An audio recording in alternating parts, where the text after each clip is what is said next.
Аяз ата мен Ақшақар, жаңа жылға дайындық. Ерте-ертеде қарлы таулар мен ақ мамық жамылған қалың ормандар арасында жаңа жыл мейрамы жақындап келе жатты. Бұл мейрам балалардың күлкісі мен үлкендердің үмітін біріктіретін сиқырға толы ерекше кезең еді. Қыс түсе салысымен Аяз ата жаңа жылға дайындықты бастап кетті. Оның сиқырлы шеберханасында түрлі ойыншықтар, әдемі қораптар мен сансыз сыйлықтар жиналды. Аяз атаның мақсаты біреу ғана еді, әр баланың жүрегіне қуаныш сыйлау.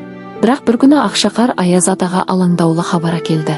Биыл қар кеш жауып, жерге әлі толық түспеген екен. Шана жүруге қиын, ал сыйлықтарды уақытында жеткізу үлкен мәселе болды. Аяз ата ойланып қалды. Сол сәтте ол жаңа достарынан көмек сұрауды жөн көрді. Алдымен көк аспанда алып қанатын жайған самұрық құс пайда болды. Ол ең алыс ауылдарға сыйлық жеткізуге уәде берді.